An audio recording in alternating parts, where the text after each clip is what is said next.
Shout out to all my record label people, man. Hey, the truth about record labels, how record deals really work. We might have to put this on before the stage. Yeah, I think this might want to go on before the stage because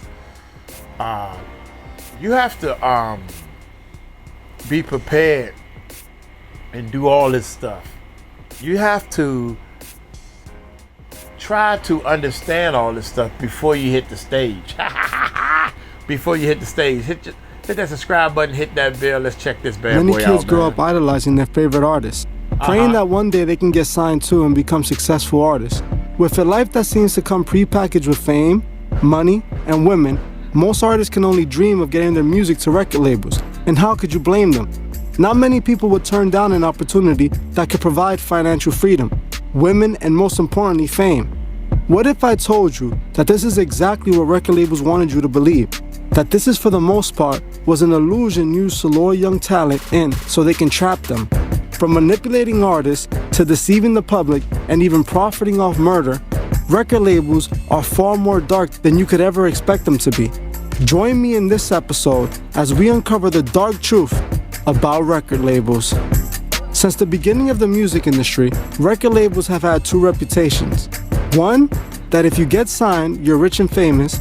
And two, that record labels are evil and out to rob the artist. Now both of these could be true, just not for all artists. A record deal is nothing more than a sketchy loan you would get from a loan shark. They have designed it to always lean in their favor, giving them the advantage over the artist. The way a record deal works is complicated for artists to understand. That's why they have lawyers. But to simplify it, in most cases, a record deal is a loan given to an artist so that an artist can produce a highly desirable body of work so they can sell it, and the profit from such body of work can pay back the loan given by the record label and any other expenses. Whatever's left then gets split between the record label and the artist. So if you're signed tomorrow to a $2 million deal, and 9 times out of 10, it's not a 50-50 split. The deal, 12%, that's when the 12% come in, and the deals like that. It's nowhere near 50-50. So don't even think the split. In this case, a record deal is a loan given to an artist so that an artist can produce a highly desirable body of work so they can sell it, and the profit from such body of work can pay back the loan given by the record label and any other expenses. Whatever's left then gets split between the record label and the artist. So if you're signed tomorrow to a $2 million deal, it does not mean you're receiving $2 million. This actually means you're being lent this amount of money throughout the duration of your contract.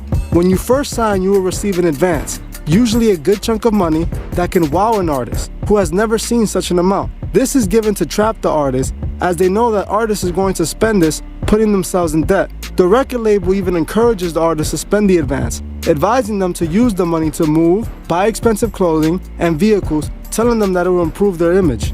This is the beginning of the trapping cycle. Now an artist is in debt. Your deal was worth $2 million. Let's say the record label gives you an advance of $500,000. You now have left $1.5 million, but you technically owe the record label $500,000 before any money had been spent on any production of your music. Now you hit the studio to start making some hits. You're then taken to a recording studio of the best quality, costing about $120 to $300 an hour. The label will book this room for a week or even a few months. All of this coming out of your remaining $1.5 million. But also, you gotta remember, most of the record labels are buying into these recording studios that they sending the artists to. So every hour that you paying, the record label probably making at least 10%, 15%, 18%. I've seen that happen. I used to run a recording studio. I had 3 or 4 record labels that were sending their artists, but they put down a big sum of money and they wanted a percentage of every hour that brings in. I think the studio was $35 to $40 an hour. They wanted 10% of everything coming through the door. And I was like, dude, you only got 3 artists. Yeah, but we're gonna book up all this time and we're gonna start sending you more. Maybe I should have did the deal. Maybe I should have did the deal just so I can be saying it here right now, giving y'all a different scenario. But no, I didn't do the deal. F y'all.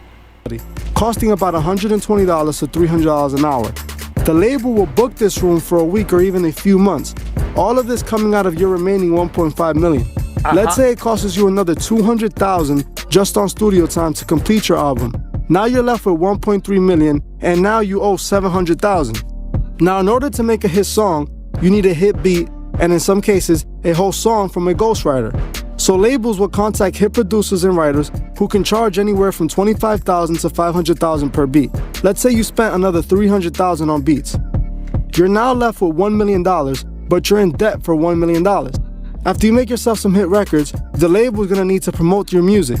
Even though they told you to spend your advance money on clothes and jewelry and expensive cars, that all might look nice and feel great to own, but it doesn't build the brand or sell any record.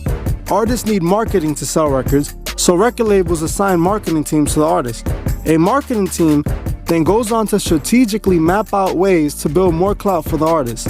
They will start paying playlist owners to play an artist's music on top of the streaming playlist, spending around $250,000 to get an artist placed on the best Spotify playlist. Then they contact radio stations. Since paying the stations to play an artist's song is illegal, they find their way around this. A record label will buy a certain amount of commercial ad space on a radio station. This covers up how they pay the radio stations to play the artist's music. So now let's say that a record label gives a radio station $200K to throw your song in rotation at the best hours and promote your upcoming live events. You're now at $550K, and you're now in debt $1.5 million. Now the entire time you were making music and being creative, you had a team and a manager. Wait a minute, hold up, wait a minute. $200,000? Nah, bro, that's a little bit of a stretch. Uncle Mike knows, man. I used to work at the radio station. I got a job at the radio station to figure out how to get your music and stuff played and how to get in. I was interning and everything. They was paying me to intern, man. I don't think nobody came. Nah, that's not right, man. I'm just trying to be real with y'all. Y'all can listen to this stuff, but some of this stuff is blown out. The numbers is always blown out of proportion. Covers up how they pay the radio stations to play the artist's music. So now let's say that a record label gives a radio station $200K to... $200K? No, man, that's way too much. Throw your song in rotation at the best hours and promote your upcoming live events. You're now at $550K, and you're now in debt $1.5 million. Now the entire time you were making music and being creative, you had a team and a manager behind the scenes working endless hours making things happen. All of those people are being paid by you, even if you don't know it. Let's say you pay your staff another $200,000 and are now left with $300K, and you're in debt $1.7 million. Now that you're going abuzz and your song starts to pick up steam, artists are going to want to start touring. This requires travel expenses and hotel expenses. Since you're now famous, you have to now live up to a high life image. Artists will start to fly private, and this can cost anywhere from $20,000 a flight to $50,000 a flight. When they land, they have to stay at the best hotels and the most expensive rooms. The label will also need to rent and customize a tour bus. All this can actually cost tons of money. Let's say on the low end, $500,000. Now you actually went over your initial budget with $200,000, leaving you in a grand total debt of $2.2 million. Now this is the part where $500,000 for a tour bus, a custom-made tour bus. That ain't $500,000. I know that ain't right, but I'm trying to think of the number that would be more feasible. I say $100,000 for a tour bus. I should look it up while this video is playing. Top of the line tour bus, $100,000. Let's say a $200,000 with all the trimmings. How about that? Let's go. Let's go. Say, well, it's all worth it because I'm going to blow up and make that money back and make more money than what I owe and get rich. The thing is, it's not as easy as it sounds. Let's say you're lucky and you happen to land the record on the charts and the song becomes a hit. People are streaming your song nonstop and your song is all over the airway. Let's say your song makes $3 million. Before you could even think of touching any of that money, the record label needs to recoup their money back first. The $2.2 million you owe gets deducted now, and there's $800,000 left. Most people think that the artists sign deals and get a good percentage on their royalties. But in most cases, unless you're an established act, your royalty split looks around the lines of under 8%. For some artists, going as low as 4%. Meaning that an artist will only see 4 to 8% of the profit made. So let's say the label was feeling generous when they signed you and gave you 8%. You would make a grand total of $64,000, while the record label pockets the remaining $736,000. Now you might ask yourself, don't artists get to keep all their show money? This is not completely true. See, labels tend to sign artists to different type of deals, and new artists usually sign to 360 deals. A 360 deal basically means that a label will be able to profit off anything an artist does associated with music, meaning that a label can take a cut of any shows alongside other expenses that come with touring, leaving big name artists in difficult financial positions, more often than not leading these artists to re-signing again to the same label for more advance money. This is how they trap an artist. An artist takes more money and gets back into more debt.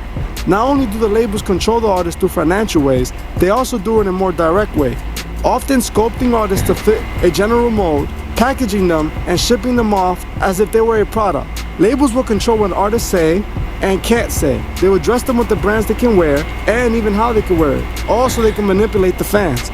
See, record labels know if they have complete control of the artist, they could use that to manipulate the fans. They can push agendas through artists and promote products and sell an entire lifestyle. These record labels have sinister motives behind what they do. Often than not, pushing satanic values through music of the biggest artists with or without artist consent because they own the artist. Knowing that artists would do anything to live the dream life that when they're signed, they themselves are selling. When we are young, we watch artists on TV live such admirable lives. This is the way that labels program us to want to buy from them or sign to them. If you're a fan, then you would take artists more serious if they're successful and famous, and in some people even motivating them to make similar life decisions. If you're an artist, then you would look at these labels as your ticket into the music industry, the only way you can make it big. That's exactly what record labels want you to believe. They need you to think that signing to them will be the only way you can succeed. In reality, it's the other way around. If the record labels don't have any artists, they wouldn't make any money. So they have to sign artists in order to get paid. But if they were to be fair to every artist they sign, then record label executives wouldn't make hundreds of millions of dollars a year. So they had to find a way to make artists want to sign to them for little financial gain. Back in the day, this was much easier to do due to the fact that the internet didn't exist, nor did our current technology. So upcoming artists needed the record label's money and resources for studio time and marketing. Now with the internet, it's a lot harder for labels to continue to use this as leverage, so they use already signed artists as walking billboards to attract new acts to sign bad deals. Upcoming artists, seeing other established acts' situation and lifestyles, persuade them to signing these deals. Where things get even darker is when an artist sadly passes away. Believe it or not, record labels actually love this, seeing this as an opportunity to make even more money. Since when an artist dies, it reignites their career, leading record labels to make more money. You often see record labels trying to capitalize off dead artists. See, with the case of Juice WRLD, after he passed, his record label has been accused of using Juice WRLD's name to build hype for other artists. They have released songs with a recycled Juice WRLD verse packaged as a new feature on a Kid Laroi song, using Juice WRLD's name to promote Laroi's music to Juice's fans, hoping some of them will cross over. The record labels have controlled the music industry since the beginning, setting the rules in their favor and rigging the game so they can always win, leaving artists in debt and unsatisfied with their careers. The label uses the artist to promote brands that suit investors. They use the artist to sell you a lifestyle that they can control you with. Then, when an artist has no more attention from their fans, they drop them. I'm not advising all artists not to sign to a record label. What I am simply stating that it is not what it looks like. If you're going to sign to a record deal, make sure it's the right one. When you do get an advance, maybe save most of it. Don't use expensive studios, stick to less expensive producers. Don't let record labels use the same tactics they have used for years to enslave artists. Thank you for watching. This was The Truth Is. If you would like to further support my channel, the link to my Patreon is in the bio. If you join before the 28th of this month, you can still be entered into the monthly raffle, where you can win a cash prize, a shirt, and even get to pick an upcoming video topic. Also, if you could please leave a comment below on future topics you would like to see me cover on my channel. If you like this video, please hit the like button, as this helps other people find these videos. If you're new to the channel, please subscribe and hit the bell so you can be notified of future videos. Please. Man, yeah, all that, man. True, man, true. I think the numbers are a little upside down, but who knows? And by the time you look at this video, because I looked up tour bus, and it said it can range from anywhere from $40,000 to $600,000. So and you want a top of the line, but you can get away, especially if you're just starting out. You can get a tour bus to do everything you needed to do, and then some more for over $200,000, $250,000. That $500,000, man, you don't want to jump out there and do that. Half the time you ain't gonna be on the tour bus. You know what I'm saying? So, other than that, man, I think that you really need to look into every aspect. Don't just go in the studio, do the music, rap. Look into publishing, how to land deals with clothing lines, people that want advertisement. You want to become the advertisement campaign for hats, shades, anything that people want to sell to your public. That's what it's all about. That's what it's all about, man. Using your music to be able to bring large groups of people to you, and then you get people with any product, man, any type of product. They want to sell the product. You just tell them, I got the people. And you tell the people, hey, I like this drink. What y'all think? I should try it because it makes me feel good. You're like, what drink is that? I want it to feel good too. That's what it's all about, man. That's it. That's it. All this other stuff is all smoke and mirrors. Uncle Mike gonna get on up out of here. Y'all take it slow. Tell them Uncle Mike told you so. Whoop. Peace out.